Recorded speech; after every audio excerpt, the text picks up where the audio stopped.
चलिए आज का जो तीसरा पार्ट है, आज हमारा लास्ट पार्ट होगा। ज्योमेट्रिकल ऑप्टिक्स तक अपन कवर कर लेंगे, ठीक है, जितने भी डेरिवेशन है। तो चलिए स्टार्ट करते हैं आज फिर से।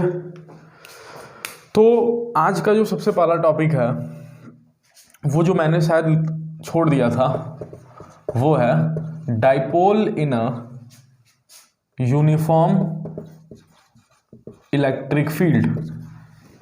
ठीक है, यूनिफॉर्म इलेक्ट्रिक फील्ड का मतलब क्या होता है? मतलब हर जगह इलेक्ट्रिक फील्ड सेम है, ठीक है ना। इलेक्ट्रिक फील्ड हर जगह क्या है? सेम है। तो मान लीजिए ये इलेक्ट्रिक फील्ड है, ठीक है, ये इलेक्ट्रिक फील्ड है। अब किसी ने क्या किया, इसमें डाइपोल रखा हुआ है, ये है डाइपोल आपका, ठीक है। अगर ये डाइपोल है तो डाइपोल मतलब क्या होता है? माइनस क्यू, तो दूसरा क्या होगा? Plus Q. दोनों डाइपोल के बीच की कुछ दूरी है आर। कितनी दूरी है? आर। कितनी दूरी है? आर। यदि इस पे देखोगे तो इस पे फोर्स किधर को लग रहा है? इधर को, दैट इज क्यू ही। अगर ये इलेक्ट्रिक फील्ड ही है तो इस पे फोर्स किधर को लग रहा है? इधर को। और इस पे पूछोगे तो फोर्स किधर को लग रहा है? इधर को फोर्स लग रहा है, ठीक है। अब एफ नेट कितना है? एफ नेट तो जीरो है, बट क्या टॉर्क नेट जीरो है? नहीं, टॉर्क नेट जीरो नहीं है, नेट टॉर्क जीरो नहीं है, ठीक है। क्यों? क्योंकि अगर मान जाओ ये इस पॉइंट से हिंज है, मान लेते हैं किसी भी एक पॉइंट से ये हिंज है, जैसे इसी पॉइंट से हिंज है, ठीक है, तो इसका टॉर्क तो जीरो होगा, इस फोर्स का टॉर्क क्या होगा? जीरो। टॉर्क क्या होता है? अगर आपको टॉर्क के बारे में नहीं पता है तो टॉर्क जो होता है वो होता है आर क्रॉस एफ, ठीक है। आर जो होता है वो हिंज पॉइंट से दूरी होती है, ठीक है। आर क्या होता है? हिंज पॉइंट से दूरी, और एफ मतलब फोर्स, ठीक है।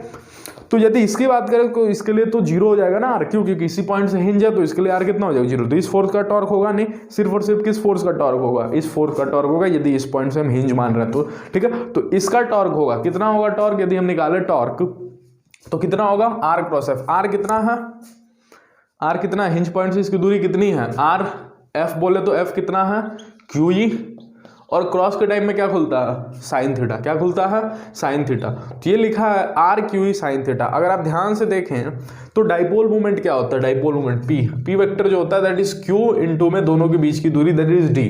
तो क्या ये क्यू है और ये आर है?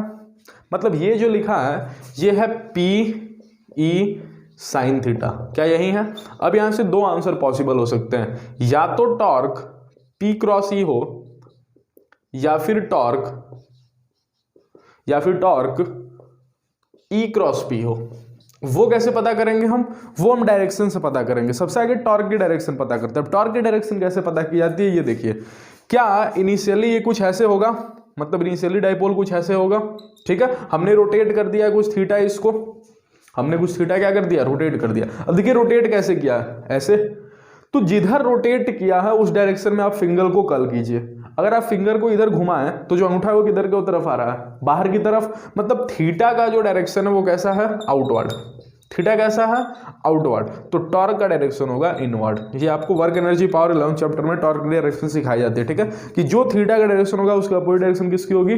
टॉर्क की। किसकी होगी? टॉर्क की। तो थीटा की डायरेक्शन कैसे निकाली जाती है? फिंगर को कर्ल कीजिए, जिधर आपने घुमाया ये जो अंगूठा होगा वो किसकी डायरेक्शन देगा? थीटा की। तो टॉर्क कैसा? इनवर्ड। अब जिसकी डायरेक्शन अंदर की तरफ आ जाएगी उसी को हम ओके बोलेंगे, ठीक है। तो पी की डायरेक्शन क्या होती है? नेगेटिव टू पॉजिटिव की positive to negative, negative to positive. तो ये है पी वेक्टर की डायरेक्शन, ठीक है। यदि आप पी वेक्टर को देखें तो ऐसे है, ठीक है। पी वेक्टर कैसे है? ऐसे है। ई वेक्टर देखिए ऐसे है। क्या ई वेक्टर ऐसे है? कल ही सिखाया था ना कि किसी भी क्रॉस का डायरेक्शन कैसे बताया जाता है? पहले वेक्टर के में थंब और दूसरे वेक्टर की डायरेक्शन में रेस्ट ऑफ द फिंगर। तो पी की डायरेक्शन में थंब, ई के डायरेक्शन में रेस्ट ऑफ द फिंगर। तो देखिए पाम किधर आ रहा है? अंदर। मतलब इससे जो टॉर्क आ रहा है दैट इज इनवर्ड, ठीक है। और हम जो जानते हैं टॉर्क की डायरेक्शन, उससे भी टॉर्क कहाँ आ रहा है? इनवर्ड। तो ये फॉर्मूला हमारा ओके हो जाएगा, और ये फॉर्मूला क्या हो जाएगा? गलत हो जाएगा, क्योंकि कल एक दिन बात हुआ था A cross B not equal to B cross A, ठीक है। तो टॉर्क इज इक्वल टू क्या हो जाएगा? P cross. ये आपके डायरेक्ट एग्जाम में पूछा जाता है कि यदि किसी यूनिफॉर्म इलेक्ट्रिक फील्ड को, किसी डाइपोल को यूनिफॉर्म इलेक्ट्रिक फील्ड में रखा जाए तो उस पर कितना टॉर्क लगता है? दैट इज पी क्रॉस ए। अब देखिए जो मैग्नेटिक फील्ड वाला है उसका डेरिवेशन थोड़ा टफ है। आपके एग्जाम में बहुत ही, बिहार बोर्ड में तो बहुत ही कम पॉसिबिलिटी है कि पूछे जाएगी, ठीक है। लेकिन डायरेक्ट अगर फॉर्मूला पूछ ले तो देखिए क्या होगा। क्या टॉर्क है? ये पी है, ठीक है। ये क्या है? पी। अब इसमें इस पी को बोला जाता है इलेक्ट्रिक डाइपोल मूवमेंट। क्या बोला जाता है? इलेक्ट्रिक डाइपोल मूवमेंट, जिसका फॉर्मूला क्या होता है? आपके सामने लिखा है क्यू डी, ठीक है। मैग्नेटिक फील्ड में मैग्नेटिज्म में बात कीजिएगा तो जो मैग्नेटिक डाइपोल मोमेंट होता है दैट इज आई इंटू ए। ये आई क्या होता है? करंट। आई मतलब तो करंट, सभी लोग जानते हैं। ए मतलब एरिया वेक्टर, ए मतलब एरिया वेक्टर। अब इसकी डायरेक्शन तो हमको पता है किधर टू किधर, नेगेटिव टू पॉजिटिव। इसकी डायरेक्शन कहां से कहां होगी? South pole to north pole. इसकी डायरेक्शन कैसे होगी? South pole to north pole, ठीक है। अब जो मैग्नेटिक डाइपोल, अगर आप किसी मैग्नेटिक फील्ड में रखिएगा तो जो मैग्नेटिक डाइपोल उस समय जो टॉर्क एक्सपीरियंस होता है, यदि आप किसी भी डाइपोल को, ठीक है, किस वाले डाइपोल को, किस वाले डाइपोल को, ठीक है, इसमें किसको रखें हम, ये किस पे टॉर्क है? डाइपोल पे। किस पे टॉर्क है? डाइपोल पे। किस पे टॉर्क है? डाइपोल पे। लेकिन यदि आप किसी करंट कैरिंग लूप को मैग्नेटिक फील्ड में रखते हैं, किसको? करंट कैरिंग लूप को मैग्नेटिक फील्ड में रखते हैं, तो उस समय जो टॉर्क एक्सपीरियंस किया जाता है, जैसे यहां पे क्या है? P। यहां पे क्या है? P। ये क्या है? Electric dipole movement. तो P किस में कन्वर्ट हो जाएगा? M में। M। और E किस में कन्वर्ट हो जाएगा? B में, ठीक। तो यदि किसी डाइपोल को रखते हैं आप इलेक्ट्रिक फील्ड में, तो जो टॉर्क एक्सपीरियंस होगा that is P cross E। P is electric dipole moment, E is electric field. और यदि किसी करंट कैरिंग लूप को मैग्नेटिक फील्ड में रखते हैं तो उस पे जो टॉर्क एक्सपीरियंस होगा that is M cross B। That is M cross B। M is magnetic dipole moment, जिसके बारे में मैंने बता दिया क्या होता है, I इंटू एरिया वेक्टर, और B क्या होता है? Magnetic field. चलिए तो अपन आगे बढ़ेंगे, ये नोट कीजिए, ठीक है। तो ये हमने आपको बताया कि कभी भी किसी भी डाइपोल को इलेक्ट्रिक फील्ड में रखिएगा तो उस पर टॉर्क लगेगा P क्रॉस E, और किसी भी करंट कैरिंग लूप को यदि मैग्नेटिक फील्ड में रखिएगा तो उसके ऊपर जो टॉर्क लगेगा that is M cross B। ये तो हो गया टॉर्क। ये क्या हो गया? टॉर्क। अब अपन जो लास्ट टॉपिक है मैग्नेटिज्म का, जो लास्ट डेरिवेशन होता है, एक और जो भी इंपॉर्टेंट होता है बहुत, वो भी आपके एग्जाम में पूछा जा सकता है, वो है कि किसी करंट कैरिंग वायर को, किसको? करंट कैरिंग वायर को, मतलब एक वायर है जिसमें करंट है, ठीक है, उसको यदि मैग्नेटिक फील्ड में रख देंगे तो उसके ऊपर फोर्स कितना लगेगा? उसके ऊपर फोर्स कितना लगेगा? इलेक्ट्रोस्टैटिक फोर्स कितना लगेगा? 0। क्यों? क्योंकि ओवरऑल वायर कैसा होता है? न्यूट्रल। उसके अंदर जो इलेक्ट्रॉन पेंट है उनमें लग सकता है, उनके ऊपर कितना लगता है? QE। कितना लगता है? QE।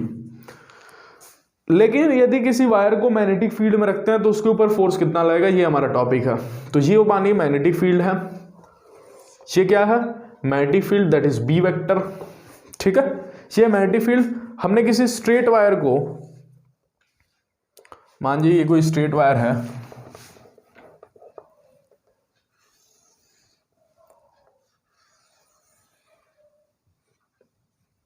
स्ट्रेट वायर है, ठीक है, ये कोई स्ट्रेट वायर है, इसको किस में रखा है? किसी मैग्नेटिक फील्ड में रखा है। वायर सिलिंड्रिकल शेप में होता है ना, सिलिंड्रिकल शेप में इसीलिए बना है। इसको किस में रखा है? इसमें इसको रखा है मैग्नेटिक फील्ड में, जिसकी लंबाई है कुछ, मान जाइए L। लंबाई कितनी है? L। तो इस पे फोर्स कितना लगेगा? तो मान जाइए इसके ऊपर जो पॉजिटिव चार्ज है, उस पॉजिटिव चार्ज पे फोर्स कितना लगता है? कोई भी चीज जो मैग्नेटिक फील्ड में प्रेजेंस है, कोई भी चार्ज, उसके ऊपर कितना फोर्स लगता है? यदि कोई चार्ज पार्टिकल मैग्नेटिक फील्ड में रखी हुई है तो उसके ऊपर जो फोर्स लगता है that is Q V cross B। क्या इतना ही फोर्स लगता है? ठीक है। अब सोचिए इसके अंदर तो बहुत सारे चार्जेस है ना, तो हर चार्ज पे फोर्स लगेगा, तो हम एक चार्ज पे निकाल लेंगे और फिर उसको क्या कर देंगे? इंटीग्रेट। ये तो एक चार्ज पे है ना फोर्स, लेकिन किसी स्ट्रेट वायर के अंदर कितने चार्ज होंगे? इनफिनाइट चार्ज होंगे, बहुत सारे चार्ज होंगे, तो सब पे तो हम निकाल नहीं सकते, तो हम किसी एक पे निकाल लेंगे और फिर क्या कर देंगे? इंटीग्रेशन कर देंगे। तो ये बेसिक हमारा आइडिया है, ठीक है। तो एक कोई छोटा पार्ट कट कर ले रहे हैं, ठीक है, जिसमें हम बोल दे रहे हैं कि n इलेक्ट्रॉन्स है। कितने इलेक्ट्रॉन्स है? n इलेक्ट्रॉन्स है, जिसका विड्थ है dl और एरिया है a। एरिया कितना है? a। और इसमें हम बोल दें कि कितने इलेक्ट्रॉन्स हैं? n इलेक्ट्रॉन्स हैं। इस छोटे से एरिया में कितने इलेक्ट्रॉन्स हैं? n इलेक्ट्रॉन्स है। तो बताइए एक इलेक्ट्रॉन पे फोर्स कितना लगेगा? That is E V cross B, इतना ही लगेगा, ठीक है। V की VD, अरे VD ना इलेक्ट्रॉन की वेलोसिटी, सॉरी पॉजिटिव चार्ज की वेलोसिटी क्या होती है? ड्रिफ्ट वेलोसिटी से मूव करता है ना, तो VD क्या है यहाँ पे?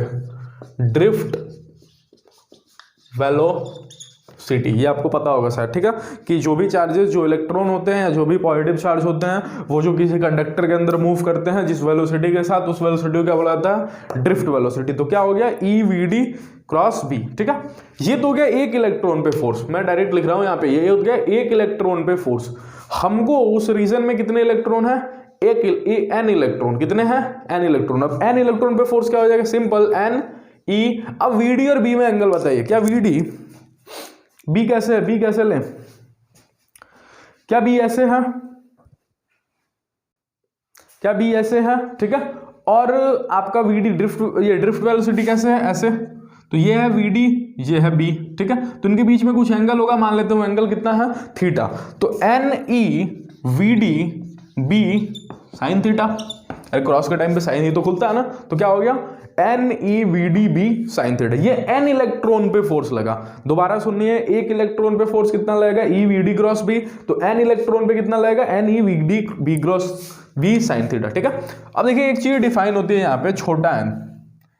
ये छोटा n क्या होता है, छोटा n मतलब होता है number of electrons per unit volume, number of electrons per unit volume, मतलब कि एक यूनिट वॉल्यूम में n इलेक्ट्रॉन्स है, एक यूनिट वॉल्यूम में कितने इलेक्ट्रॉन्स हैं, स्मॉल n, कितने इलेक्ट्रॉन्स हैं, स्मॉल n। यदि एक यूनिट वॉल्यूम में स्मॉल n इलेक्ट्रॉन है तो इसकी वॉल्यूम कितनी है, सोच के बताइए, वॉल्यूम कितना होता है, एरिया इंटू लेंथ, तो एरिया कितना है A और लेंथ कितना है DL, तो ADL में कितने होंगे, n इंटू ADL, अरे यही होगा ना n इंटू ADL, और यही तो है हमारा कैपिटल N। हमने शुरू में बोला कि इसमें कितने इलेक्ट्रॉन्स हैं, n इलेक्ट्रॉन्स। अब मानने वाला तो कुछ भी मान सकता है, n मान सकता है, z मान सकता है, x मान सकता है, y मान सकता है, कुछ भी मान सकता है, लेकिन एक चीज डिफाइन होगी, that is small n। Small n क्या होगा, number of electrons per unit volume. अब ये कैपिटल N तो कुछ भी हो सकता है, लेकिन ये स्मॉल n कांस्टेंट होगा, ठीक है। Number of electrons per unit volume हमेशा कैसा होगा, कांस्टेंट होगा, कि एक यूनिट वॉल्यूम में इतने इलेक्ट्रॉन्स पाए जाएंगे, वो तो हमेशा कांस्टेंट होगा ना। तो हमने छोटा n डिफाइन किया, number of electrons per unit volume, तो हमने पाया कि एक यूनिट वॉल्यूम में क्या बता रहा है, कि एक यूनिट वॉल्यूम में कितने इलेक्ट्रॉन्स हैं, n, कितने इलेक्ट्रॉन्स हैं, n, एक यूनिट वॉल्यूम में n इलेक्ट्रॉन्स है, तो इसका वॉल्यूम कितना है, ADL, तो यहाँ पे कितने इलेक्ट्रॉन्स हैं, ADL इंटू n, कितने हैं, ADL इंटू n। तो n को बेसिकली हम रिप्लेस कर रहे हैं, जो फोर्स है हमारा इतने दूर के इलेक्ट्रॉन्स पे, इतने एरिया, इतने वॉल्यूम के इलेक्ट्रॉन्स पे, वो है हमारा n को रिप्लेस करें किससे, n into ADL into VD B sine theta. ये F है कि DF है, DF, क्योंकि फोर्स छोटा है ना, ठीक है। अब इसको क्या करेंगे अपन, इसको करेंगे इंटीग्रेट, ठीक है। तो DF का इंटीग्रेशन क्या हो जाएगा, DF का इंटीग्रेशन क्या हो जाएगा, F क्या हो जाएगा, F। अब इसमें से कांस्टेंट आप बाहर निकलवाइए, ठीक है, आप कांस्टेंट बाहर निकालिए जल्दी से, ठीक है। इधर देखिए, तो क्या हो गया, क्या क्या कांस्टेंट बाहर आ गया, क्या n कांस्टेंट है, क्योंकि अभी बोला n तो चेंज होगा नहीं, number of electrons per unit volume वो तो कांस्टेंट होगा, एरिया ये भी कांस्टेंट है, ये भी बाहर, E भी कांस्टेंट, ये भी बाहर, VD B साइन थीटा सब कांस्टेंट बाहर आ गया, अंदर ही अंदर इंटीग्रेशन में क्या फंस गया, DL, और DL का इंटीग्रेशन बच्चे को पता है क्या होता है, L, DL का इंटीग्रेशन कितना हो जाएगा, L, तो NAEVD B sine theta into क्या हो गया, L। अब अगर ध्यान से आपने पढ़ा होगा तो करंट इलेक्ट्रिसिटी में आपको बताया जाता है I is equal to nothing but VDE/NA, ठीक है, जहां n क्या होता है, वही number of electrons per unit volume, ठीक है। तो VDE/NA क्या यहां पे दिख रहा है, क्या VD है, क्या E है, क्या N है, क्या A है, तो इस पूरे चीज को क्या लिखा जा सकता है, I, तो F is nothing but IBL sine theta, ठीक है। एंगल किसके किसके बीच में है, क्या I किसके किसके बीच में एंगल है, क्या लेंथ और मैग्नेटिक फील्ड उसी के बीच में है ना। तो I तो होगा हमारा बाहर, इधर देखिए I कहां होगा, I तो हमारा बाहर होगा, अंदर ही अंदर हो सकता है या तो B क्रॉस L, फिर से वही बात, या तो B क्रॉस L, या फिर क्या हो सकता है I L क्रॉस B, ठीक है। यही दो आंसर में से पॉसिबल है, क्योंकि I के ये एंगल किसके किसके बीच में है, हमने जो ये थीटा लिया है ये किसके किसके बीच का थीटा लिया है, फिर से देखिए थीटा किसके किसके बीच का है ये, ठीक है ना। VD और VD की डायरेक्शन क्या है, वही जो L की डायरेक्शन है, ठीक है। तो किसके किसके बीच का एंगल है, L और B के बीच का, किसके किसके बीच का एंगल है, L और B के बीच का। तो L और B के बीच का साइन थीटा दिखाने के लिए या तो B क्रॉस L लिख सकते हैं या फिर L क्रॉस B, वो आपको बताना पड़ेगा क्या लिखेंगे, वो डिपेंड करेगा फोर्स की डायरेक्शन पे, किसकी डायरेक्शन में, फोर्स की डायरेक्शन में। तो फोर्स की डायरेक्शन इस वाले मेथड से, इस इस वाले मेथड से फोर्स निकाले कैसे होगा, क्या V ऊपर की तरफ और B इधर की तरफ, तो फोर्स कहां आ रहा है, इनवर्ड। फोर्स कहां आ रहा है, इनवर्ड। इससे निकालिए B क्रॉस L से, B किधर है, इधर, B किधर है, इधर, L किधर है, L वेक्टर किधर है, L वेक्टर बताइए किधर है। करेंगे तो कैसे करेंगे, B क्रॉस L से, क्या B के डायरेक्शन में अंगूठा B और L के डायरेक्शन में रेस्ट ऑफ द फिंगर, तो कहां आ रहा है फोर्स, बाहर। फोर्स कहां आ रहा है, इससे जो फोर्स आ रहा है दैट इज बाहर, आउटवर्ड आ रहा है। बट ये जो फोर्स बता रहा है क्या बता रहा है, इनवर्ड फोर्स बता रहा है। तो कहीं ना कहीं ये फॉर्मूला तो रॉन्ग हो गया, तो कौन वाला फॉर्मूला सही हो गया, ये। और वैसे देखिए L की डायरेक्शन में उठा, क्या L ऐसे है, क्या B ऐसे है, तो फोर्स कहां आ रहा है, इनवर्ड। तो ये वाला फॉर्मूला सही हो गया। तो कहीं भी दो केसेस पॉसिबल हो तो आप डायरेक्शन से ही बता सकते हैं कौन वाला फॉर्मूला सही होगा, कौन वाला फॉर्मूला गलत होगा। नोट कीजिए, मूव करेंगे आगे। जो हमारा अगला नेक्स्ट चैप्टर है that is geometrical optics, 3-4 derivation उसमें भी है, उसको करा देते हैं, ठीक है। चलिए आगे मूव करेंगे। अपन का जो अगला पोर्शन है वो है ज्योमेट्रिकल ऑप्टिक्स, ठीक है। क्या है, ज्योमेट्रिकल ऑप्टिक्स। अब थोड़ी बहुत बातें आपको इस चैप्टर के बारे में पता होना चाहिए। ज्योमेट्रिकल ऑप्टिक्स में क्या पता होना चाहिए कि लाइट क्या होता है, लाइट एक इलेक्ट्रोमैग्नेटिक वेव होता है जिसमें इलेक्ट्रिक फील्ड, मैग्नेटिक फील्ड और वेव का डायरेक्शन ऑफ प्रोपगेशन आपस में क्या होता है, परपेंडिकुलर होता है, ठीक है। फिर इसमें हम पढ़ते हैं दो चीजें, एक प्लेन मिरर पढ़ते हैं, एक रिफ्लेक्शन पढ़ते हैं और एक रिफ्रैक्शन पढ़ते हैं। रिफ्लेक्शन जब पढ़ते हैं तो उसमें दो इंस्ट्रूमेंट के बारे में पढ़ना होता है, दो इंस्ट्रूमेंट के बारे में, एक प्लेन मिरर और एक स्फेरिकल मिरर। ये सब आपने पढ़ा होगा उम्मीद है, ठीक है। प्लेन मिरर और स्फेरिकल मिरर। प्लेन मिरर पे क्या होता है, प्लेन मिरर पे क्या होता है, इस पे भी रिफ्लेक्शन होता है, लेकिन स्फेरिकल मिरर, स्फेरिकल जो होता है शेप, स्फेरिकल शेप मैं इसको बोलता हूं, ठीक है। स्फेरिकल शेप, इस पे रिफ्लेक्शन भी हो सकते हैं और क्या हो सकता है, रिफ्रैक्शन भी हो सकता है। क्या हो सकता है, रिफ्रैक्शन भी हो सकता है। तो जब रिफ्लेक्शन होगा, ठीक है, जब रिफ्लेक्शन कब होगा, जब हम एक सरफेस को कैसा बना दें, एक सरफेस को कोटिंग कर दे। ये कोटिंग से क्या होता है कि जो भी लाइट रे आती हैं वो अंदर नहीं जा पाती, और अंदर नहीं जा पाती तो बाउंस बैक हो जाएंगी और इस प्रोसेस को क्या बोलेंगे, रिफ्लेक्शन, ठीक है। लेकिन अगर कोटिंग ना करें तो लाइट रे आएंगी और अंदर की तरफ जाएगी। और बच्चे को पता होता है, शायद 12th में तो सबको पता होता है कि यदि लाइट रे अंदर जाएगी तो वेलोसिटी कम होगी या ज्यादा होगी, डिपेंडिंग ऑन कि किस मीडियम से किस मीडियम पे जा रही है। और वेलोसिटी कम और ज्यादा के चक्कर में इसको क्या होना पड़ेगा, बेंड होना पड़ेगा, क्योंकि वेवलेंथ भी उसी के अकॉर्डिंग क्या होगा, चेंज होगा, ठीक है। तो ये बातें आपको पता होनी चाहिए, ठीक है। चलिए, तो सबसे पहले स्फेरिकल मिरर में जब रिफ्लेक्शन होता है तो रिफ्लेक्शन के टाइम पे प्लेन मिरर बताया जाता है, और प्लेन मिरर में ये बताया जाता है कि दूरियां हमेशा इमेज की और ऑब्जेक्ट की क्या होती है, बराबर। मतलब ऑब्जेक्ट जितनी दूरी पे है मिरर से उतनी ही दूरी पे उसका पीछे इमेज बनता है। बट स्फेरिकल मिरर के केस में वो पॉसिबल नहीं होता, ठीक है। स्फेरिकल मिरर में दो प्रकार के स्फेरिकल मिरर हर किसी को पता होगा। यदि कोटिंग बाहर हो जाए तो reflective surface is looking like cave, इसीलिए इसका नाम क्या पड़ जाता है, कनकेव। ये याद करने का तरीका है, ठीक है। रिफ्लेक्टिव सरफेस किसके जैसा है, कनकेव टाइप का है, ठीक है। तो इसलिए इसका नाम क्या पड़ता है, कनकेव, ठीक है। लेकिन अगर पेंटिंग अंदर हो जाए, ये कोटिंग अंदर हो जाए तो इसका नाम क्या होता है, कन्वेक्स मिरर। क्या नाम होता है, कन्वेक्स मिरर, ठीक है। अब ये बेसिकली किस स्फीयर के पार्ट होते हैं, किसके पार्ट होते हैं, स्फीयर के। और स्फीयर को लेकर हम कितनी चीजें डिफाइन करते हैं, स्फीयर का सेंटर, ठीक है, ठीक है। और एक मिरर जो कर्वेचर होता है उसका बीच वाला पॉइंट, उसको अपन बोल देते हैं पोल, ये भी आपको पता होगा, ठीक है। तो एक सेंटर होता है, तो सेंटर और पोल के बीच की कुछ दूरी भी होगी और उसको अपन क्या बोलते हैं, रेडियस। क्या बोलते हैं, रेडियस। क्या बोलते हैं, रेडियस। अब बोला गया कि यदि कोई भी लाइट रे गिरेगी, ठीक है, जो पैरेलल होगी किसके, इस लाइन के, इस लाइन को क्या नाम दिया जाता है, प्रिंसिपल एक्सिस। क्या नाम दिया जाता है, प्रिंसिपल एक्सिस। मतलब वो लाइन जो सेंटर ऑफ कर्वेचर और पोल को जोड़े, सेंटर ऑफ कर्वेचर को और पोल को जोड़े, उस एक्सिस को कौन सा एक्सिस बोला जाता है, प्रिंसिपल एक्सिस। यदि कोई लाइट रे आई, टकराई, जो पता चला कि प्रिंसिपल एक्सिस के पैरेलल है, प्रिंसिपल एक्सिस क्या है, पैरेलल है, तो हमेशा एक पॉइंट पे आके मिलती है, वो पॉइंट प्रिंसिपल एक्सिस पे ही पाया जाता है। ये थोड़ा सा, वो पॉइंट प्रिंसिपल एक्सिस पे ही पाया जाता है और उस पॉइंट को बोला जाता है फोकस, ठीक है। तो अब हमारी जिंदगी में एक और दूरी आ गई फोकस और पोल के बीच की, इसको बोला जाता है फोकल लेंथ, ठीक है। तो यदि बताया जाता है कि यदि रेस पैरेक्सियल करने का मतलब काफी पास है प्रिंसिपल एक्सिस के, तो उस टाइम जो फोकल लेंथ होता है वो रेडियस ऑफ कर्वेचर के आधा होता है, ठीक है। लेकिन यदि पैरेक्सियल नहीं होता तो r-r/2 sec थीटा, वो आपसे नहीं पूछेगा एग्जाम में, ठीक है। आपसे यही पूछेगा कि फोकल लेंथ क्या होता है, रेडियस ऑफ कर्वेचर का आधा होता है, ठीक है। तो फोकल लेंथ होता है क्या, फोकस और पोल के बीच की दूरी। फोकस क्या होता है कि कोई भी लाइट रे यदि पैरेलल है तो प्रिंसिपल एक्सिस पे जाके किसी पॉइंट पे मिलेगी, जिस पॉइंट का नाम क्या होता है, फोकस, ठीक है। तो अब इसमें देखिए, अब इसमें यदि ऑब्जेक्ट को 30 सेंटीमीटर दूर रखा पोल से, किससे, दूरियां हमेशा पोल से ली जाती है, ठीक है। यदि 30 सेंटीमीटर दूर रखा पोल से, तो जरूरी नहीं है कि इसका इमेज पीछे 30 सेंटीमीटर ही बने या आगे 30 सेंटीमीटर, जरूरी नहीं है, ठीक है। डिस्टेंसेस इमेज की चेंज भी हो सकती है, depends on the focal length. किस पे डिपेंड करेगा वो? फोकल लेंथ पे डिपेंड करेगा।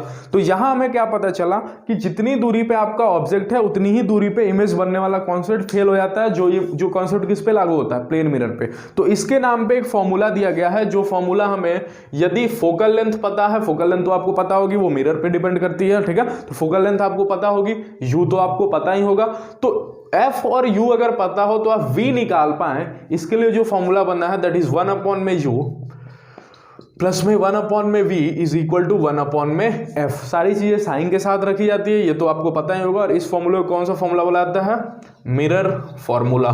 तो ये आता कहां से है? बेसिकली ये आपके एग्जाम में पूछ सकता है, तो अगला टॉपिक मैं इसी को लेकर बताने वाला हूं कि मिरर फॉर्मूला आता कहां से, ठीक है।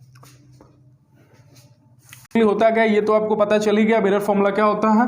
मतलब कि स्फेरिकल मिरर के केस में इमेज की दूरी हमको पता करनी हो, यदि ऑब्जेक्ट की दूरी पता है, फोकल लेंथ पता है, तो इमेज की दूरी कैसे निकाली जाएगी? That is given by the formula which is known as mirror formula. कौन सा formula? Mirror formula. Plane mirror के लिए जरूरत इसलिए नहीं पड़ता क्योंकि उसमें ऑब्जेक्ट की दूरी सब चीज बराबर होती है। अब स्फेरिकल मिरर दिखने में कुछ ऐसा ही होगा, क्या नाम है इसका? कनकेव मिरर, ठीक है। जैसे ही स्फेरिकल मिरर की बात हो, दो चार चीज तो जरूर बनाना है, जैसे पोल, ये सेंटर ऑफ कर्वेचर, ठीक है, ये पोल, ये सेंटर ऑफ कर्वेचर, और ये क्या होगा? फोकस। ये क्या होगा? फोकस, ठीक है। तो ये दूरी क्या होगी? Focal length. ये दूरी क्या होगी? आर। ये सब बातें लिख लेना, ठीक है। अब मान लीजिए ऑब्जेक्ट आपका कहीं यहां पे है, ऑब्जेक्ट कहां पे है? यहां पे है, ठीक है। ऑब्जेक्ट कहां पे है? यहां पे। पोल से कुछ दूरी पे है, जिसको हम लोग बोलते हैं यू। क्या बोलते हैं? यू। क्या बोलते हैं? यू। मतलब पोल से ऑब्जेक्ट की दूरी, कहां से? पोल से ऑब्जेक्ट की दूरी को ही यू बोला जाता है। क्या बोला जाता है? यू। मतलब यू इज द ऑब्जेक्ट की दूरी from where? From pole. From pole. अब देखिए, इससे एक लाइट रे गिरी, यहां पे टकराएगी, किस रूल से? रिफ्लेक्ट होगी, लॉज ऑफ रिफ्लेक्शन। क्योंकि रिफ्लेक्शन हो रहा है तो हमेशा किसको फॉलो करेगी? लॉज ऑफ रिफ्लेक्शन को ही। मान जाइए ये टकराई और कहीं यहां चलेगी, हमको तो नहीं पता कहां जाएगी, ठीक है, लेकिन हमको एंगल वाइज थोड़ा पता चल रहा है। ये होता है नॉर्मल, ये कुछ थीटा है तो ये भी कुछ क्या होगी? थीटा ही होगी, ठीक है, ठीक है। चलिए, अब हमको पता चला ऑब्जेक्ट भी प्रिंसिपल एक्सिस के साथ कुछ एंगल बनाएगा, दैट इज अल्फा। ये भी कुछ एंगल बनाएगा, दैट इज बीटा। और ये कौन सा रे है? Reflected ray. यहां पे क्या बनेगा? इमेज। हमने दो रे लिया, एक रे ऐसे जो रिफ्लेक्ट होके बाद ऐसे गए, और एक रे जो बिल्कुल पोल से टकराया तो बाउंस बैक करके कहां से जाएगी? पोल से ही जाएगी। तो ये दोनों रे जहां पे मिलेंगे वहां पे इमेज बनेगा। तो यहां पे मानिए इमेज हमारा बन गया। इसकी दूरी भी कुछ पोल से होगी, अपन ने उसको बोला v। क्या बोला? v। तो आपको पता क्या चला? u is nothing but object distance from pole. v is nothing but image distance from pole, ठीक है ना। क्या बात क्या आपको पता चल रही है? अब ये वाला रे कौन सा रे है? Reflected ray. ये भी कुछ एंगल बनाएगा, दैट इज गामा, ठीक है। एक सेकंड के लिए यहाँ पे देखिए, कुछ हम ले रहे हैं यहाँ पे एजम्पशन। एजम्पशन बोले तो ये कोई पॉइंट है, मान लीजिए n, ये कोई पॉइंट है t ले लेते हैं, कुछ भी ले लेते हैं, ठीक है। ये क्यों लिया ये आपको पता चली जाएगा आप ही देर में। नेग्लिजिबल ये ले रहे हैं कि टीपी, टी एंड पी के बीच की दूरी, ठीक है ना, डिस्टेंस बिटवीन लिखे रहे हैं, distance between T and P is negligible, ठीक है। मतलब ये जो टी और पी के बीच की जो छोटी दूरी है ना, ये बिल्कुल नेग्लिजिबल है, बिल्कुल कम, तो आप इसको नेग्लेक्ट कर सकते हैं। तो अब आज के दिन हमारे पास पोल क्या है? पी की टी, टी, ठीक है ना। जो पोल है अब हम किसको मान के चलेंगे कि पोल हमारा क्या है? टी। तो ऑब्जेक्ट की दूरी कहां है? आई, और टी के बीच की दूरी को क्या बोलेंगे हम? वी। क्या बोलेंगे? वी, क्योंकि टीपी क्या है? नेग्लिजिबल। तो अब जो पोल है हमारा क्या है? यही है, टी, ठीक है ना। अब देखिए, एक चीज आपको सिखाया गया होगा कि interior angle is equal to exterior angle. ये बात आपको सिखाया गया होगा, ठीक है। तो यदि आप यहां से देखेंगे तो इंटीरियर एंगल क्या है? अल्फा प्लस थीटा, और एक्सटीरियर एंगल क्या है? बीटा। ध्यान से देखिए, तो alpha plus theta is equal to क्या है? बीटा। पहली इक्वेशन तैयार हो गई, ठीक है। दूसरी इक्वेशन की बात करें तो beta plus theta is equal to gamma. फिर से आप देख लिए होंगे, interior angle is equal to exterior angle. अब देखिए, यदि आप ये ट्रायंगल, यदि आप इस ट्रायंगल को कंसीडर करते हैं, ये ट्रायंगल को कंसीडर करते हैं, क्योंकि आपको अगर ये ट्रायंगल बना है तो इस ट्रायंगल को कहीं ना कहीं कंसीडर करना होगा। यदि आप ट्रायंगल को कंसीडर करते हैं तो क्या अल्फा मिलेगा इस ट्रायंगल में? बिल्कुल, इस बड़े वाले ट्रायंगल में अल्फा मिलेगा। क्या बीटा मिलेगा? बिल्कुल, इस वाले ट्रायंगल में आपको बीटा मिलेगा। क्या गामा मिलेगा? हाँ, गामा भी मिलेगा इस वाले ट्रायंगल। लेकिन क्या ये थीटा मिलेगा किसी ट्रायंगल में? नहीं। यदि आप इस बड़े वाले ट्रायंगल को लेंगे तो ये है एंगल थीटा, इस वाले को लेंगे तो ये होगा, इस वाले को लेंगे तो ये, मतलब ये थीटा कहीं नहीं आ रहा। तो आपको थीटा को क्या करना पड़ेगा? एलिमिनेट। थीटा एलिमिनेट कब होगा? जब दोनों को क्या कर देंगे? जोड़ देंगे कि घटा देंगे? घटा देंगे। तो यदि दोनों को घटाएं, पहला माइनस दूसरा करें, तो क्या हो जाएगा? थीटा से थीटा कैंसिल हो जाएगा और इधर क्या हो जाएगा? Alpha minus beta is equal to beta minus gamma. क्या यही हो जाएगा? कुछ देर बाद यदि आप देखिएगा तो क्या नजर आएगा आपको? Alpha plus gamma is equal to 2 beta. क्या यही नहीं रहेगा?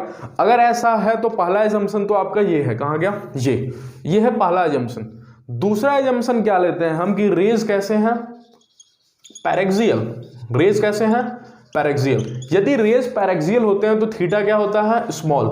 जिस दिन थीटा स्मॉल होता है कुछ बातें सत्य होती हैं कि साइन थीटा बराबर होता है थीटा के, टैन थीटा बराबर होता है थीटा के, कॉस थीटा बराबर होता है 1 के, और सेक थीटा बराबर होता है 1 के। ये 4-5 एजम्पशन तो आपको याद होने चाहिए, ठीक है। साइन थीटा किसके बराबर होता है? थीटा के। टैन थीटा कैसे कैसे होता है सब बताया हुआ है। टैन थीटा थीटा के बराबर, कॉस थीटा 1 और सेक थीटा 1 के बराबर।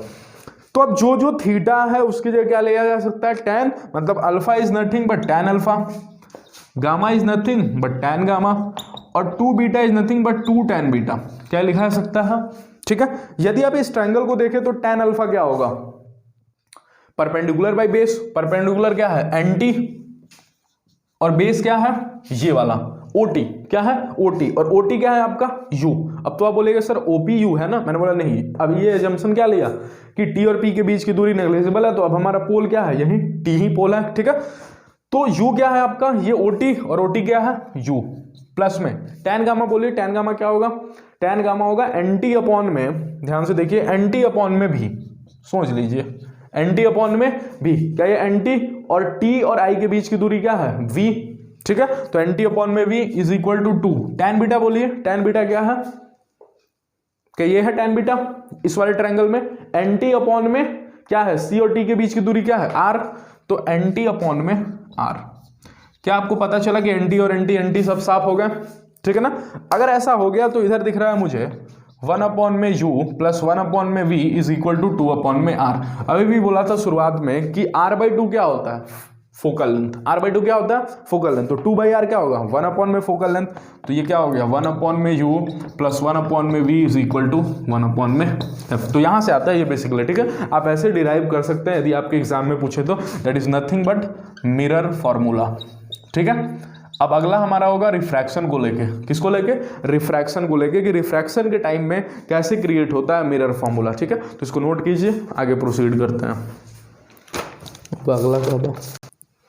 चलिए ठीक है। तो ये आपका मिरर फॉर्मूला है। एक चीज जो था वो total internal reflection. Total internal reflection मैंने बहुत अच्छे तरीके से बताया था। क्या होता है टोटल इंटरनल रिफ्लेक्शन, ठीक है। कि कभी भी लाइट रे किस मीडियम से किस मीडियम में जाए? Denser to rare. सबसे पहली कंडीशन तो ये है denser medium to rare medium जानी चाहिए। यदि denser medium to rare medium जाती है तो हमेशा नॉर्मल से दूर चली जाती है, ठीक है। तो यदि आप जरूरत से ज्यादा एंगल ऑफ इंसिडेंस दे दिए, जरूरत ज्यादा एंगल ऑफ इंसिडेंस दे दिए, तो एक ऐसा समय आता है कि जो रिफ्लेक्टेड रे होता है वो बिल्कुल नॉर्मल से परपेंडिकुलर हो जाता है। नॉर्मल से कैसा हो जाता है? परपेंडिकुलर हो जाता है। उस एंगल ऑफ इंसिडेंस को अपन क्या बोलते हैं? Critical angle. कौन सा एंगल? Critical angle. तो अब अगर उससे भी ज्यादा एंगल दे दिया, मतलब क्रिटिकल एंगल से भी ज्यादा इंसिडेंस एंगल दे दिया, तो अब क्या होगा? अब लाइट रे और दूर जाएंगी, और दूर अब कितनी जा सकती है? अब कुछ इस प्रकार से जाएंगी कि सरफेस के इधर हो जाएंगी, और हमको लगेगा कि रिफ्रैक्शन ना होके क्या हो रहा है? रिफ्लेक्शन हो रहा है। तो उसको क्या बोलता है? Total internal reflection. आपको बताया भी था कि फॉर्मूला क्या होता है? μ1 sin IC is equal to μ2 sin R। यही फॉर्मूला होता है ना, स्नेल्स लॉ, ठीक है। तो IC निकालना, IC के टाइम में R कितना हो जाता है? 90 डिग्री। तो μ1 sin IC is equal to μ2 sin 90 कितना होता है? 1। तो यहां से sin IC कितना हो गया? μ2 बाई μ1, और IC कितना हो गया फिर? साइन इनवर्स μ2 अपॉन में μ1, ठीक है। μ2 क्या होगा? हमेशा छोटा, और μ1 क्या होगा, बड़ा। तभी तो साइन के अंदर, मैथ से भी आप देखें तो साइन के अंदर जो चीज है वो हमेशा 1 से छोटा होना चाहिए ना। साइन थीटा की मैक्सिमम वैल्यू कितनी होती है, 1। यदि ऊपर बड़ा और नीचे छोटा होगा तो ये 1 से बड़ा हो जाएगा, और साइन थीटा 1 से बड़ा कभी होता ही नहीं है। तो हमेशा ऊपर छोटा मतलब रेयर मीडियम, और नीचे μ1 बड़ा मतलब डेंसर मीडियम। ठीक है, देखिए रिफ्लेक्शन, ये रिफ्रैक्शन किसमें हो रहा है, μ2 बड़ा है कि छोटा है, छोटा है, तो किस में हो रहा है, रेयरर मीडियम में। तो लाइट रे हमेशा डेंसर मीडियम से रेयरर मीडियम में जाए तभी आईसी होता है, वरना आईसी नहीं होता। ठीक है, चलिए, तो ये टोटल इंटरनल रिफ्लेक्शन था। अगला जो पार्ट है दैट इज स्फेरिकल रिफ्रैक्शन। ये आपके एग्जाम में बहुत बार पूछा गया है। ठीक है, स्फेरिकल रिफ्रैक्शन और lens maker formula super important derivation है। ठीक है, तो स्फेरिकल रिफ्रैक्शन, अभी हमने बोला कि यदि स्फेरिकल शेप होगा तो रिफ्लेक्शन भी हो सकता है, रिफ्रैक्शन भी हो सकता है। वो प्लेन भी शेप होगा तब भी रिफ्लेक्शन हो सकता है, डिपेंडिंग ऑन कि आपने कोटिंग की है कि नहीं। यदि आपने कोटिंग की है, ठीक है, यदि आपने कोटिंग की है तो लाइट रे अंदर नहीं जा पाएंगे तो रिफ्लेक्शन होगा, और अगर आपने कोटिंग नहीं की है तो क्या होगा, रिफ्रैक्शन होगा। अब देखिए, ये आपका स्फेरिकल शेप है, इसके सामने आपने क्या किया है, ऑब्जेक्ट रखा हुआ है। ठीक है, ये क्या होगा आपका पोल, ये क्या होगा पोल। आपने ऑब्जेक्ट रखा हुआ है, लाइट रे कुछ ऐसे गिरा। ठीक है, लाइट रे कुछ ऐसे गिरा। ठीक है ना, बेसिकली इसके लिए बात कीजिएगा तो थोड़ा सा कॉम्प्लिकेटेड हो जाएगा। कॉम्प्लिकेटेड तो कुछ नहीं है, इस शेप वाले के लिए बात करते हैं। इसके लिए इससे भी हो जाएगा, लेकिन थोड़ा सा कॉम्प्लिकेटेड वे में चला जाता है। ठीक है, इसका क्या होगा, क्या ये पोल होगा। ठीक है, ये मानिए ये स्फेरिकल शेप है। ठीक है, ये थोड़ा स्ट्रेट नहीं है मेरा, इसीलिए थोड़ा सा इसको मैं थोड़ा स्ट्रेट करूंगा। ठीक है, अब देखिए यहाँ पे ऑब्जेक्ट रखा हुआ है, ये आपका सेंटर ऑफ कर्वेचर। ठीक है, तो नॉर्मल हमेशा ये लाइट रे यहाँ पे गिरी, क्या होगी, रिफ्लेक्ट होगी कि रिफ्रैक्ट होगी, रिफ्लेक्ट होगी। क्यों, ये आपका N1 है जो हवा है मान जाइए, या कुछ भी है, ये N2 है। ठीक है, और हम बोल रहे हैं N2 is greater than N1। इसका क्या मतलब है कि रिफ्रैक्टिव इंडेक्स इसका ज्यादा और इसका रिफ्रैक्टिव इंडेक्स क्या है, कम है। तो यदि ज्यादा रिफ्रैक्टिव इंडेक्स मतलब डेंसर मीडियम, और डेंसर मीडियम में आती है तो नॉर्मल से दूर की नॉर्मल की तरफ। क्या ये नॉर्मल है, क्या ये नॉर्मल है। ठीक है, ये नॉर्मल है तो नॉर्मल की तरफ जाएगी कि नॉर्मल के दूर, नॉर्मल के तरफ। ठीक है, तो ये नॉर्मल की तरफ कुछ ऐसे चली गई। ठीक, कुछ ऐसे चली गई। एक रे हमने बिल्कुल स्ट्रेट पास किया, वो बिल्कुल स्ट्रेट चली जाएगी। तो दूसरा रे हमारा यही है, तो इमेज कहाँ बना, यहाँ। इमेज कहाँ बना, यहाँ बना। ठीक है, फिर से वही काम जो अभी किए हैं, फिर से यहाँ पे लेंगे एक कोई पॉइंट, मान लीजिए टी ही ले लिए, और क्या हमने बोला कि पहला एजम्पशन क्या है कि पीटी इज नेग्लिजिबल। पीटी क्या है, नेग्लिजिबल। फिर से वही एंगल, ये क्या हो जाएगा, अल्फा। ठीक है, नॉर्मल भी कुछ एंगल बना रहा होगा, ये मान जाइए ये क्या हो जाएगा, बीटा। और ये इमेज भी क्या बना रहा होगा, कुछ एंगल बना रहा होगा, दैट इज क्या मान लें हम, गामा। क्या मान लें, गामा। थीटा कौन होगा इस केस में, थीटा बोले तो एंगल ऑफ इंसिडेंस और एंगल ऑफ, क्या नॉर्मल और इसके बीच का ये होता है थीटा। ठीक है, इसमें बोलिए थीटा कौन होगा, क्या ये नॉर्मल है, क्या ये थीटा होगा, क्या मैं सही जा रहा हूं बिल्कुल। ठीक है, क्या दोनों थीटा बराबर होंगे, exactly not. Loss of reflection होता तो बिल्कुल बराबर होते, लेकिन रिफ्रैक्शन के टाइम में बराबर नहीं होंगे, थीटा 1 और थीटा 2। हमको यदि रिफ्रैक्शन के टाइम में कुछ भी करना है, रिफ्रैक्शन के टाइम में तो सिर्फ एक ही फॉर्मूला है, क्या, N1 sin θ1, मतलब आने वाला रिफ्रैक्टिव इंडेक्स इनटू आने वाला एंगल इज इक्वल टू जाने वाला रिफ्रैक्टिव इंडेक्स इनटू जाने वाला एंगल का sine. N1 sin θ1 is equal to N2 sin θ2।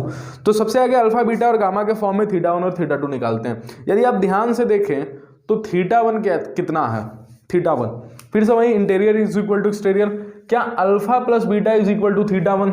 ध्यान से देखिए तो इस ट्रायंगल के लिए क्या ये दोनों इंटीरियर एंगल है और ये एक्सटीरियर एंगल है, तो क्या लिखा जा सकता है, alpha plus beta is equal to θ1। किस कॉन्सेप्ट से लिखे, interior angle is equal to exterior angle, इसके कॉन्सेप्ट से। तो θ1 हमको क्या पता चल गया, क्या है, अल्फा प्लस बीटा।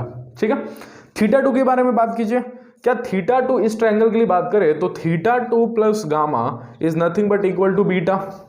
क्या यही होगा, अरे क्या यही होगा। तो यहां से θ1 कितना हुआ, क्या लिखा जा सकता है, N1 sin θ1 कितना लिखा जा सकता है, alpha plus beta is equal to N2 sin θ2। बोलिए θ2 कितना हो गया, यहां से θ2 हो गया beta minus gamma, beta minus gamma. ठीक है, अगर ऐसा है तो फिर से वही एजम्पशन, फिर से दूसरा एजम्पशन क्या है, रेज कैसे हैं, पैरेक्सियल। अब यहाँ पे देखिए, यहाँ पे थोड़ा सा इंटरेस्टिंग है, यदि रेज पैरेक्सियल है तो अब उल्टा, साइन थीटा किसके बराबर होगा, थीटा के। तो क्या लिखा जा सकता है, n1 alpha plus beta is equal to n2 beta minus gamma. अगर ऐसा है तो मल्टीप्लाई कीजिए, हो गया n1 alpha plus n1 beta is equal to n2 beta minus n2 gamma. क्या लिखा जा सकता है, बीटा वाले लोगों को एक पास बुलाइएगा, ठीक है, बीटा वाले लोगों को एक पास बुलाइएगा, तो nothing but beta n1 minus n2, क्या यही है, इज इक्वल टू, क्या ये हो गया, बीटा n1 माइनस n2, इधर जाएगा तो ये हो जाएगा, एक काम करते हैं इधर बुला के लाते हैं, ठीक है ठीक है, इधर बुला के लाते हैं, नहीं तो ये माइनस में चला जाएगा फिर, ठीक है। n1 अल्फा प्लस में n2 gamma is equal to n2 beta minus में n1 बीटा, क्या यही होगा, क्या यही होगा, सोच लिया, ठीक है ना। कैसे किया, फिर से एक बार, रेज कैसे हैं, पैरेक्सियल है, तो साइन थीटा किसके बराबर होगा, थीटा के, मतलब साइन अल्फा प्लस बीटा किसके बराबर होगा, अल्फा प्लस बीटा के बराबर होगा, ठीक है। अब हम क्या करते हैं, अब देखना हम चालाकी करेंगे, अगर थीटा साइन थीटा के बराबर है तो थीटा टैन थीटा के भी तो बराबर होता है, तो अब जो थीटा है, अब थीटा को क्या लगा देंगे, टैन, ठीक है। तो दूसरा concept rays are paraxial super important, इसमें काम में आ रहा है, ठीक है। पहली बार क्या काम में है कि साइन थीटा को थीटा बना दिया, और दूसरी बार फिर वापस थीटा को अब ये टैन थीटा बनाएगा। तो क्या लिखा जा सकता है, n1 टैन अल्फा प्लस में n2 tan gamma is equal to n2 tan beta minus में ये कॉमन ही ले लेते हैं बीटा, तो ये हो गया n2 minus n1 tan beta. क्या यही है, क्या यही है, आपकी फिर से आपको क्या बोलना है, टैन अल्फा। यहां से बताइए टैन अल्फा कितना होगा, टैन अल्फा कितना होगा, किस ट्रायंगल में देखे टैन अल्फा, अरे इस ट्रायंगल में देखिए ना टैन अल्फा, क्या होगा टैन अल्फा, परपेंडिकुलर अपॉन में बेस, ये बात, ये मान लीजिए कुछ है ओ, कितना नहीं, ओ तो आ जा रहा है, कौन नहीं आया, कौन नहीं आया, एस ही मान जाइए, एस, ठीक है, एस मान गए हम, कुछ भी मान लेंगे।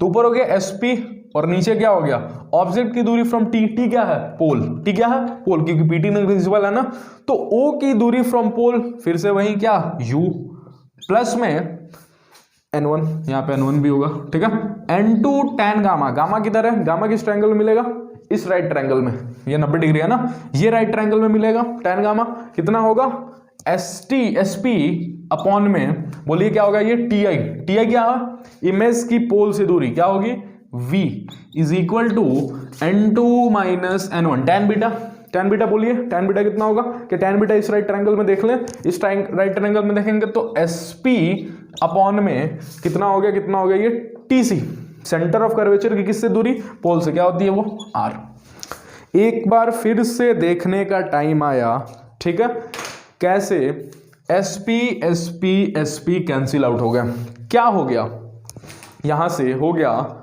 n1 अपॉन में u प्लस में n2 अपॉन में v is equal to n2 minus n1 upon में r। This is the formula for spherical refraction, ठीक है, नोट कीजिए। चलो ठीक बा, वो तो समझ में, वो तो वहीं गए। चलिए, तो ये हो गया बेसिकली कब, स्फेरिकल। n2 क्या है, जिस मीडियम में रेज जा रही है, n1 क्या है, जिस मीडियम से जा रही है, ठीक है।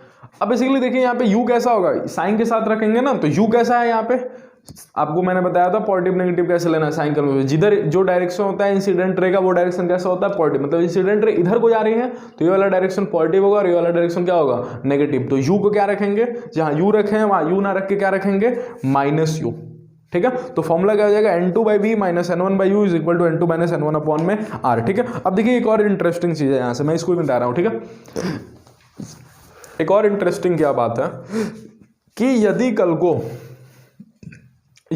को u इनफाइनाइट हो, u इनफाइनाइट मतलब ऑब्जेक्ट कहां है, इनफाइनाइट पे, यदि ऑब्जेक्ट इनफाइनाइट को, तो हमको पता है कि इमेज कहां बनता है, v की वैल्यू क्या हो जाएगी, f, अरे इमेज बिल्कुल सेंटर ऑफ कर्व, ये क्या कहा जाता है, फोकस पे बनता है ना इमेज।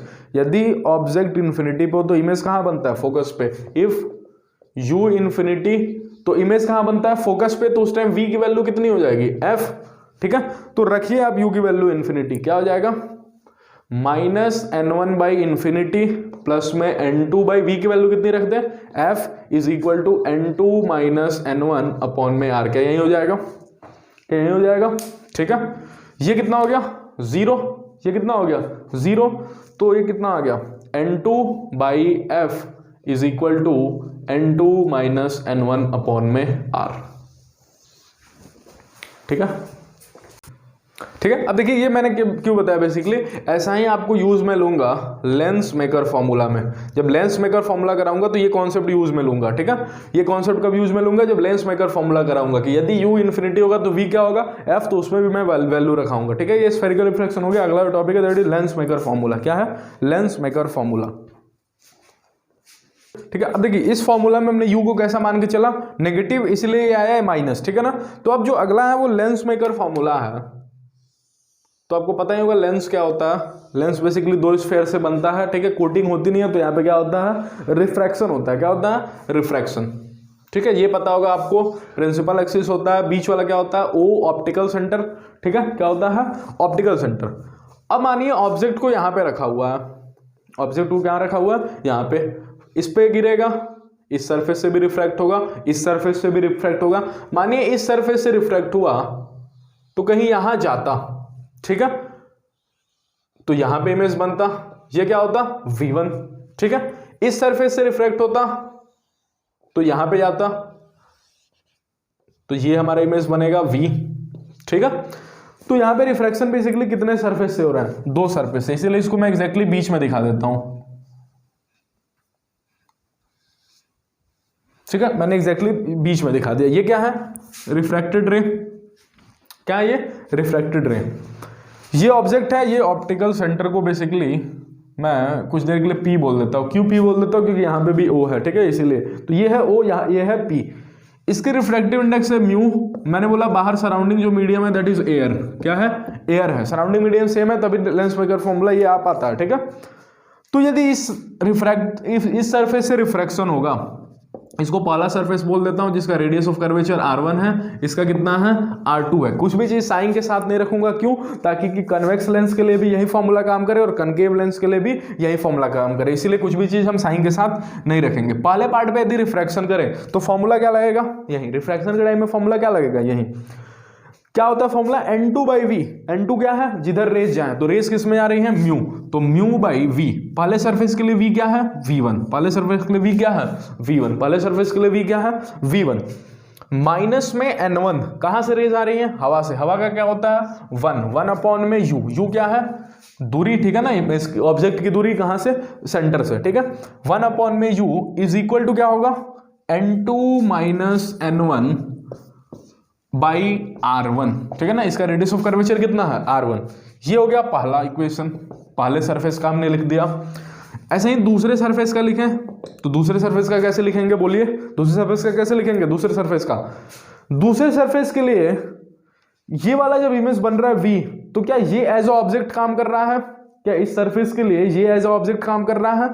तो अगर ये एज अ ऑब्जेक्ट काम कर रहा है तो N2/V, N2/V, लाइट किधर, रेस किधर जा रही है, किस मीडियम में जा रही है, इस मीडियम में, एयर में जा रही है ना। यहां से दूसरे सरफेस पे रिफ्लेक्शन हुआ तो एयर में जा रही है ना, तो 1 अपॉन में V तो हमारे V है, माइनस में आ कहां से रही हैं, अब की बार लेंस से, दूसरी बार में जब रिफ्लेक्शन हो रहा है तो लेंस से बाहर जा रही है ना, तो माइनस में म्यू अपॉन में क्या, कौन ऑब्जेक्ट की तरह काम कर रहा है ये, तो ऑब्जेक्ट की दूरी क्या है V1 is equal to N2 minus N1 upon में R2। क्या आया कि नहीं आया, आया।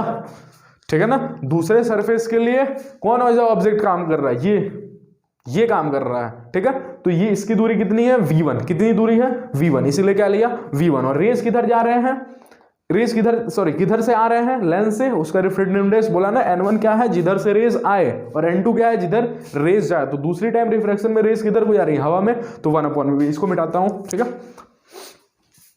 अब देखिए यदि हम दोनों को ऐड कर दें, ध्यान से देखिए, ये म्यू अपॉन में V1 और म्यू अपॉन में V1 कैंसिल होता, मुझे तो नजर आ रहा है। कब, जब दोनों को हम ऐड कर दें कि सब्ट्रैक्ट कर दें, ऐड कर दें। तो यदि हम पहले और दूसरे को जोड़ दिए,